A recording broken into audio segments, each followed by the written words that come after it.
If you're a fan of How to Train Your Dragon, then you know that the world of Berk is home to some of the most powerful and awe-inspiring dragons ever imagined. From the lightning-fast Night Fury to the monstrous Red Death, each dragon brings something unique to the battlefield. But which one truly stands above the rest? Today, we're counting down the 10 most powerful dragons in the entire How to Train Your Dragon universe. Let's start with number 10, the Screaming Death. The least powerful dragon in the list is the Screaming Death. This dragon is like a whispering death that's pumped up to 11. First appearing in Defenders of Berk, the Screaming Death made quite an entrance. I mean, a giant albino version of an already terrifying dragon? Sign me up! What makes the Screaming Death so formidable is its combination of abilities. It's got the Whispering Death's ability to tunnel through solid rock, but on a much larger scale. It can literally burrow through an entire island. And then there's its scream, that disorienting shriek that can stun both humans and dragons. It's like a sonic weapon.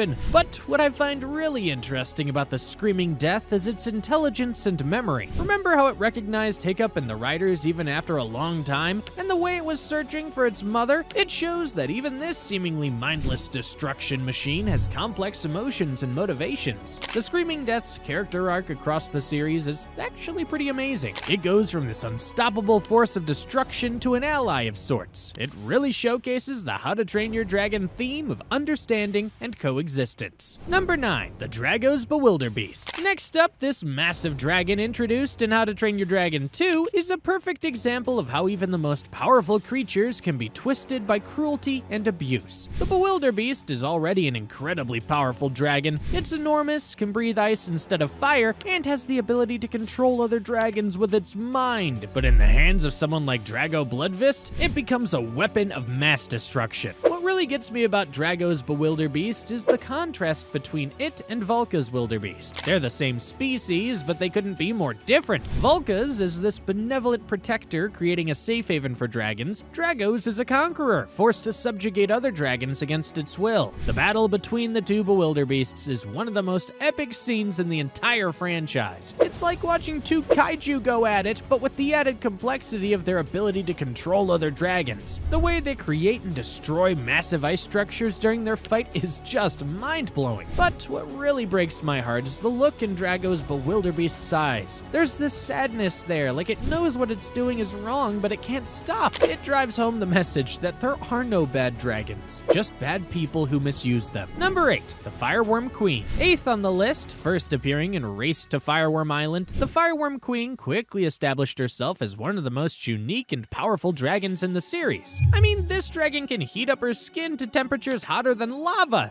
That's insane. What really fascinates me about the Fireworm Queen is her dual nature. On one hand, she is this incredibly dangerous dragon that can melt metal just by touching it. On the other hand, she has this amazing ability to heal other dragons with her venom. Remember when she saved Hook Fang? That episode had me on the edge of my seat. And let's not forget about her ability to control an entire swarm of fireworms. It's like she's the mind of a hive, detecting hundreds of tiny burning dragons. The visual of a swarm of fireworms moving together is both beautiful and terrifying. One of the coolest things about the Fireworm Queen is her bioluminescence. The way she glows in dark caves is just stunning. It's not just pretty either, it's a form of communication. She uses it to signal her swarm and even to warn off potential threats. Number 7, the Crimson Goregutter. Now, let's show some love to one of the newer additions to the How to Train Your Dragon family, the Crimson Goregutter. Introduced in How to Train Your Dragon, The Hidden World, the Crimson Goregutter instantly captured my heart. It's this massive dragon with these incredibly antler-like horns, but despite its intimidating appearance, it's actually a big softie. What I love about the Crimson Goregutter is how it subverts expectations. You see this huge, powerful dragon, and you think it's going to be a fierce warrior, but instead, it's gentle and almost playful. It really embodies the How to Train Your Dragon theme of not judging by appearances. But don't let its gentle nature fool you. When it needs to, the Crimson Goregutter can be a powerhouse. Those antlers aren't just for show, they can smash through stone and buildings like they're made of sand, and its size alone makes it a formidable ally in a fight. One of my favorite moments is when the Crimson Goregutter helps defend Berk. Seeing this massive dragon charge into battle using its antlers to toss enemies aside was epic. It really showed how even the gentlest giants can be fierce protectors when their friends are in danger. Number 6, the Typhoomerang. Alright, let's switch gears and talk about one of the most visually stunning dragons in the entire franchise, the Typhoomerang. First introduced as the adorable baby Torch in the Terrible 2s, the Typhoomerang quickly became a fan favorite, and when we saw Torch's mom, holy Odin, that was a moment. The Typhoomerang's signature move is its ability to spin while breathing fire, creating this amazing spiral of flames. It's not just for show either. This attack can clear entire forests. The scorch marks they leave behind last for decades, which is just mind-blowing. But here's what I really love about Typhoomerangs. They're surprisingly agile for their size. The way they can maneuver through forests and around obstacles while spinning is incredible. It's like watching a fiery ballet in the sky, and let's not forget about their intelligence. Remember how Torch recognized Hiccup and the gang years later? Typhoomerangs have long memories and seem to form strong bonds. Oh, and here's a cool tidbit. Typhoomerangs are actually migratory dragons. They follow specific routes each year, which explains why Torch had to leave in the first place. Number 5, the Shellfire. If the Submaripper is the submarine of the dragon world, the Shellfire is definitely the battleship. This dragon takes long-range attack to a whole new level. First appearing in Shell Shock, the Shellfire quickly became one of my favorite dragons. I mean, come on, it's a dragon that can lob fireballs over incredible distances with pinpoint accuracy. We're talking miles here. It's like a living fire-breathing howitzer. But what really gets me about the Shellfire is its design. It's got this amazing shell-like armor that can withstand direct hits from other dragons' fire, and those catapult-like structures on its back? Pure genius. It's like nature decided to evolve its own warship. The Shellfire really shines as a siege weapon. Remember how the dragon hunters used it to attack Dragon's Edge from a safe distance? It was nearly unstoppable. The only way to counter it was to get up close, which is super dangerous given its size and power. Number 4, the Submaripper. Where do we even start with the Submaripper? This beast is like the stuff of sailors' nightmares come to life. First seen in Dragon's Race to the Edge, this massive title-class dragon is basically the Kraken of the How to Train Your Dragon world. Picture this, you're sailing along minding your own Viking business when suddenly the sea starts to churn. Before you know it, your ship is caught in a whirlpool strong enough to drag you down to Aegir's Hall. That's the Submaripper's signature move, and it's terrifying. But here's the really cool and scary part. The Submaripper doesn't just create whirlpools, it can also shoot powerful jets of water from its blowhole strong enough to blast other dragons right out of the sky. Talk about a dragon that can ruin your day whether you're in the air or on the sea. Remember that episode Dire Straits? The way the Submaripper was toying with the dragon riders, creating chaos in the shipping lanes? It really showed how a single dragon could potentially control entire trade routes. No wonder Vigo wanted to use it as a weapon.